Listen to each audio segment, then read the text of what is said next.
Good morning student. या अगोदरच्या व्हिडिओमध्ये आपण आपल्या विषयाअंतर्गत म्हणजे भूगोल विषयाअंतर्गत असणारा जो सिलेबस आहे त्या सिलेबसविषयी थोडीशी माहिती घेतलेली आहे. आता सिलेबस आहे किंवा आपलं भूगोल विषयाचं नाव आहे प्राकृतिक भूगोल, जो आपण ह्या सेमिस्टरमध्ये प्राकृतिक भूगोल शिकणार आहोत आणि पुढच्या सेमिस्टरला आपण मानवी भूगोल शिकणार आहोत. आता भूगोल ही विज्ञानाची एक प्रमुख ज्ञानशाखा आहे. प्राचीन काळापासून जर विचार केला तर हा जो विषय आहे हा विज्ञानाच्या प्रगतीबरोबरच बदलत गेलेला दिसून येतो. भूगोली ज्ञानशाखा जी आहे ही इतर सर्व शाखांची किंवा इतर जे शास्त्र आहे त्या शास्त्रांची जननी म्हणून ओळखली जाते. भूगोलाच्या अभ्यासाला साधारणतः सुमारे 2000 वर्षापूर्वी सुरुवात झाली. कधी? 2000 वर्षापूर्वी. 2000 वर्षापूर्वी भूगोल या विषयाच्या अभ्यासाला सुरुवात झाली. इरॅटोथेनिस नावाचे एक शास्त्रज्ञ आहे. इरॅटोस्थेनिस नावाचे एक भूगोलतज्ञ आहे. या भूगोलतज्ञाने भूगोल हा जो शब्द आहे हा शब्द सर्वप्रथम वापरला आहे किंवा भूगोल या शब्दाचं सर्वप्रथम स्पष्टीकरण दिलेलं आहे. आता भूगोल म्हणजे काय? शब्द काय आहे? भूगोल, बरोबर. भू म्हणजे पृथ्वी आणि गोल म्हणजे वर्णन किंवा geography. Geography, Jio means earth. अर्थ म्हणजेच पृथ्वी किंवा जमीन. आणि दुसरं आहे ग्राफी. ग्राफी म्हणजे डिस्क्रिप्शन किंवा त्याला आपण म्हणतो वर्णन. म्हणजे पृथ्वीचे केलेले वर्णन ज्याला आपण भूगोल असे म्हणतो. म्हणजे ही प्राथमिक स्वरूपातील जी व्याख्या आहे किंवा प्राथमिक स्वरूपातील अर्थ या विषयाला या काळामध्ये प्राप्त झालेला होता. काळाच्या ओघामध्ये या विषयाच्या अभ्यासाला खूप मोठ्या प्रमाणामध्ये भर पडलेली दिसून येते. अनेक भूगोल तज्ज्ञांनी भूगोलाच्या अर्थ आणि त्याची व्याख्या जी आहे ह्या वेगवेगळ्या प्रकारे मांडलेल्या दिसून येतात. भूपृष्ठ हे मानवाचं वसतिस्थान म्हणून, भूपृष्ठ हे मानवाचं वसतिस्थान गृहीत धरून भूपृष्ठाच्या आणि मानवाच्या घनिष्ठ संबंधांचा अभ्यास करणारं हे एक शास्त्र आहे.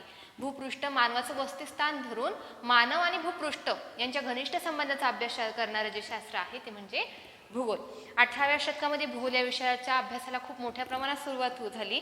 त्यामध्ये अनेक भूगोलतज्ञ आहे. काही जर्मन भूगोलतज्ञ आहे, काही ग्रीक आहे, फ्रेंच आहे, त्याच्यानंतर अमेरिकन भूगोलतज्ञ आहे, जर्मन आहेत. अनेक भूगोलतज्ञांनी आपल्या ह्या विषयामध्ये योगदान दिलेलं आहे. जर्मनीमध्ये सर्वप्रथम एक स्वतंत्र ज्ञानशाखा म्हणून भूगोल विषयाला सुरुवात झालेली होती. त्यानंतर फ्रान्स, रशिया, इंग्लंड या देशांमध्ये या विषयाचा प्रसार आणि प्रचार झालेला दिसून येतो.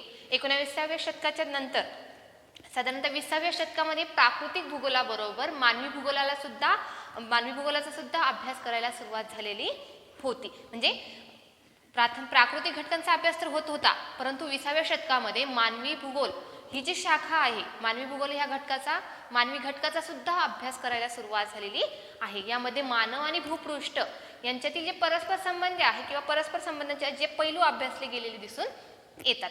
परिणामी भूगोल या विषयाची जी व्याप्ती आहे ही व्याप्ती दिवसेंदिवस वाढताना दिसून येते. म्हणून ह्या विषयाची विभागणी 2 भागामध्ये झाली आहे.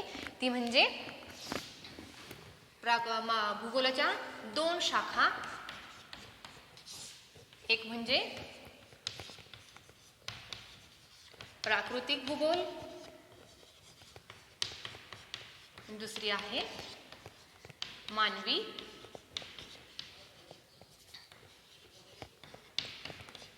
ह्या 2 शाखांमध्ये भूगोल या विषयाची ह्या 2 शाखा या ठिकाणी भूगोलाच्या सांगितल्या जातात. ह्या दोन्ही शाखांचा सखोल अभ्यास प्रथमतः युरोपीय देशांमध्ये प्रामुख्याने या काळामध्ये झालेला दिसून येतात. म्हणजे अलीकडच्या काळामध्ये भूगोल हा जो विषय आहे या विषयाचं स्वरूप खूप बदललेलं दिसून येतं. आजच्या काळामध्ये जर विचार केला तर विषय अधिक व्यापक झालेला आहे. नवीन तंत्रज्ञान त्यामध्ये वापरलं जाऊ लागलं आहे.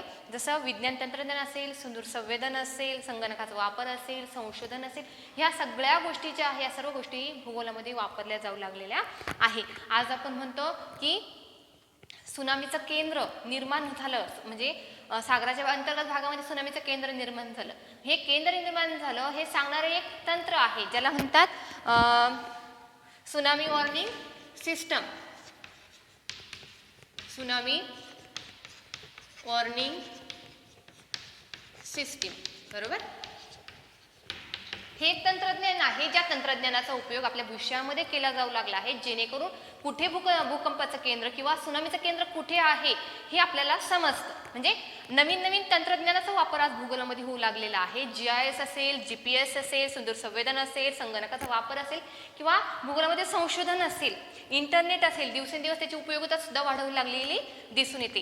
इंटरनेट आणि इतर दळणवळणाच्या ज्या सुविधा आहे, आता दळणवळणाची माध्यमं कोणती, मोबाईल असेल, टेलिफोन असेल, हे सगळे काय झाले, दळणवळणाची साधनं. त्यांच्या माध्यमातून या विषयाच्या ज्ञानामध्ये खूप मोठ्या प्रमाणामध्ये भर पडलेली दिसून येते. म्हणून या विषयातील एका घटकाचा अभ्यास इतर घटकांवर अवलंबून असलेला आपल्याला दिसून येतो. मग आता प्राकृतिक भूगोल ही जी भूगोलाची एक प्रथम तयार झालेली शाखा आहे. प्राकृतिक भूगोल ही 2 शाखा सांगितल्या, प्राकृतिक भूगोल आणि मानवी भूगोल. परंतु मानवी भूगोलाची जी शाखा आहे ही साधारणतः 20व्या शतकामध्ये निर्माण झालेली आहे. परंतु प्रथमतः प्राकृतिक भूगोल ही जी शाखा आहे या शाखेची निर्मिती झालेली आहे. जगामध्ये जवळजवळ सर्वच देशांमध्ये या प्राकृतिक भूगोल शाखेचा अभ्यास केला जातो. मग आता प्राकृतिक भूगोलामध्ये कसला अभ्यास केला जातो, आपल्याला डोळ्याने जे जे दिसतं, तुम्ही बाहेर नजर जर फिरवली, आपल्याला डोळ्याने समजा झाडं दिसताय, पाणी दिसतंय, डोंगर दिसताय, दऱ्या दिसताय, नाले दिसताय, बरं, जमीन दिसते, पाणी दिसते, हे काय झालं, निसर्गात आहे, बरोबर. आपल्याला जे डोळ्याने दिसतं म्हणजे निसर्गतः असलेलं जलावरण असेल, शिलावरण असेल, वातावरण असेल किंवा जीवावरण. शिलावरण म्हणजे काय, माती, बरोबर. वातावरण म्हणजे काय, हवा. त्याच्यानंतर जलावरण म्हणजे काय, पाण्याचंच अस्तित्व. आणि जीवावरण म्हणजे काय, सजीव सृष्टी, ज्यामध्ये प्राणी असतील, मानव असेल किंवा इतर छोटे मोठे सूक्ष्म जीवांपासून तर मानवापर्यंत या सगळ्या प्राण्यांचा त्यामध्ये समावेश होतो. म्हणजे प्रामुख्याने शिलावरण, वातावरण, जलावरण आणि जीवावरण यांचा सखोल, सविस्तर आणि शास्त्रीय अभ्यास प्राकृतिक भूगोलामध्ये केला जात असतो. मग या विषयाच्या विकासामध्ये अनेक भूगोलतज्ञ आहेत, ज्याच्यामध्ये हेरोडोटस आहे, त्याच्यानंतर टॉलमी आहे, पेशेल आहे, रिश्थोफेन आहे, स्ट्रॉलर आहे. ह्या भूगोलतज्ञांचं मत जे आहे किंवा त्यांचं काम जे आहे अतिशय मोलाचं मानलं जातं. म्हणून ह्या ज्या शाखा आहेत यामध्ये जर्मन भूगोलतज्ञ आहे रिटर आणि हम्बोल्ट या 2 शास्त्रज्ञांनी, या 2 भूगोलकारांनी या विषयाला वैज्ञानिक बैठक प्राप्त करून दिलेली आहे. वैज्ञानिकदृष्ट्या या विषयाचा अभ्यास केला जाऊ लागलेला आहे. त्यामुळे हा जो विषय आहे प्राकृतिक भूगोल, नेमकं प्राकृतिक भूगोल म्हणजे काय, त्याचं स्वरूप कसं आहे, त्याची व्याप्ती कशी आहे, हे आपल्याला या ठिकाणी अभ्यासायचं आहे किंवा त्याची सविस्तर ओळख आपल्याला करून घ्यायची आहे. मग आता प्राकृतिक भूगोलाच्या व्याख्या आपण बघूया. प्राकृतिक भूगोलाच्या व्याख्या एक लक्षात ठेवा. भूगोल हा शब्द प्रथमतः इरेटोस्थेनिस या शास्त्रज्ञांनी वापरला. भूगोलासाठी व्याख्या काय केलेली आहे, पृथ्वीचं वर्णनाचं शास्त्र म्हणजे भूगोल. भूगोलाच्या प्रमुख 2 शाखा, प्राकृतिक भूगोल, मानवी भूगोल. प्राकृतिक भूगोलाचा अभ्यास फार प्राचीन काळापासून केला जातो. मानवी भूगोलाचा अभ्यास 20व्या शतकापासून सुरुवात झालेली आहे. आता यापैकी आपण बघणार आहोत प्राकृतिक भूगोल, प्राकृतिक भूगोलाच्या शाखा, प्राकृतिक भूगोलाच्या व्याख्या, त्याचं स्वरूप, व्याप्ती किंवा सागरी भाग असेल, हवा असेल, जो आपल्या सिलेबसमध्ये आहे, जीवावरण आहे, जलावरण आहे, वातावरण आहे, या सगळ्या घटकांचा अभ्यास आपल्याला प्राकृतिक भूगोलामध्ये करायचा आहे. त्यानंतर आपण बघणार आहोत प्राकृतिक भूगोलाच्या व्याख्या. प्राकृतिक भूगोलाच्या व्याख्या. आता प्राकृतिक भूगोलाचा अर्थ स्पष्ट करताना वेगवेगळ्या भूगोलकारांनी या विषयाच्या संदर्भात काही व्याख्या केल्या आहे, ज्यामध्ये पहिले आहे एक स्कॉटिश भूगोलतज्ञ आहे HR मिल. HR मिल नावाचे एक शास्त्रज्ञ आहे, स्कॉटिश म्हणजे स्कॉटलंडचे असतील. HR मिल स्कॉटिश यांच्या मते भूगोलाशी निगडित असलेले जे सर्व नैसर्गिक घटकांचा अभ्यास ज्या शास्त्रात केला जातो किंवा ज्या विद्याशाखेत केला जातो, ज्याला आपण प्राकृतिक भूगोल असे म्हणतो. म्हणजे भूगोलाशी निगडित काय सांगितलं, भूगोलाशी निगडित किंवा संबंधित असणारे नैसर्गिक घटक, नैसर्गिक भूगोलाशी निगडित असलेले सर्व नैसर्गिक घटकांचा अभ्यास, सर्व नैसर्गिक घटकांचा अभ्यास ज्या शाखेत केला जातो ज्या शाखेत केला जातो ती शाखा म्हणजे प्राकृतिक भूगोल.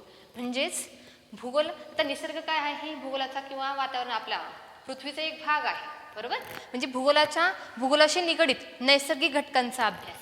मग नैसर्गिक घटक कोणते, ज्यामध्ये पाणी आहे, हवा आहे, माती आहे, प्राणी आहे, हे काय झाले नैसर्गिक घटक. या नैसर्गिक घटकांचा अभ्यास ज्या विद्याशाखेत केला जातो ते म्हणजे प्राकृतिक भूगोल. त्यानंतर दुसरी व्याख्या आहे एम थिट्स यांची. एम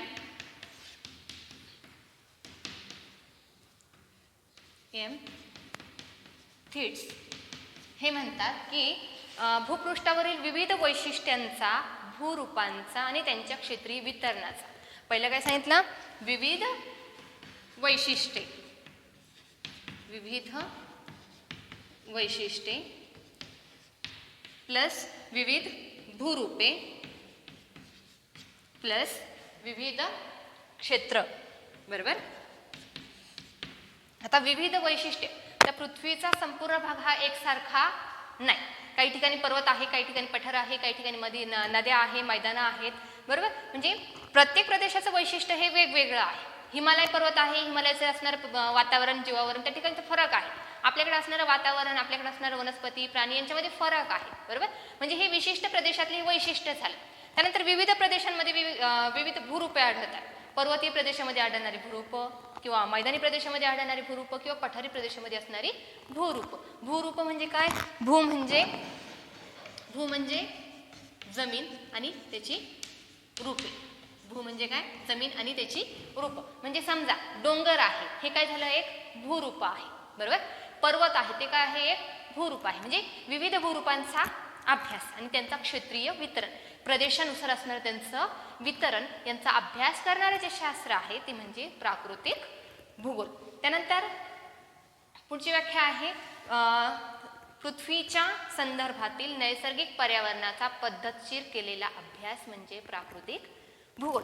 किंवा पृथ्वीवरील भूमी, जल, हवा आणि प्राणी यांचा शास्त्रीय अभ्यास करणारे जे शास्त्र आहे ते म्हणजे प्राकृतिक भूगोल. किंवा पृथ्वीवर असणारे विविध भूरूप असतील, नैसर्गिक घटक असतील, या सर्वांचा अभ्यास करणारे शास्त्र म्हणजे प्राकृतिक भूगोल.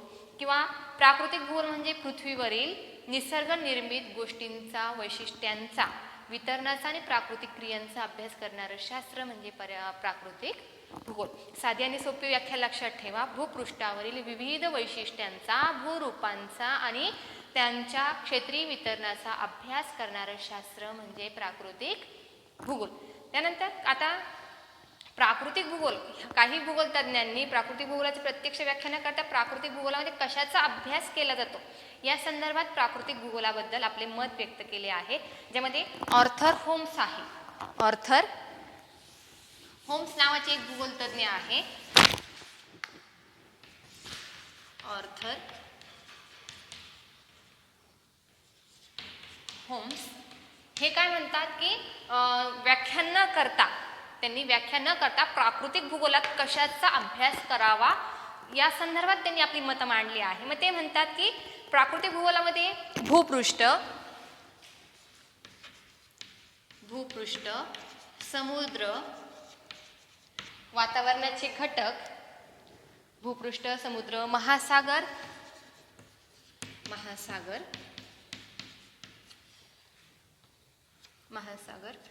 भूपृष्ठ, महासागर, वातावरण,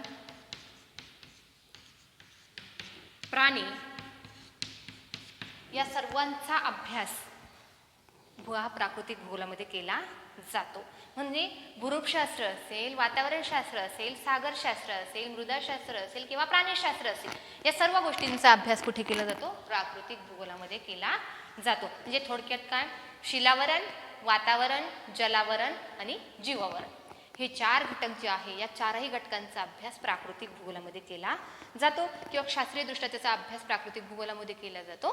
म्हणून प्राकृतिक भूगोलाचं महत्त्व हे तितकंच महत्त्वाचं मानलं जातं. ठीक आहे. आतापर्यंत आपण काय अभ्यासलं, थोडंसं प्रास्ताविक घेतलं आणि प्राकृतिक भूगोलाच्या काही व्याख्या अभ्यासल्या. पुढच्या व्हिडिओमध्ये आपण प्राकृतिक भूगोलाचं स्वरूप आणि व्याप्ती जी आहे त्याविषयी विचार करूया. थँक्यू.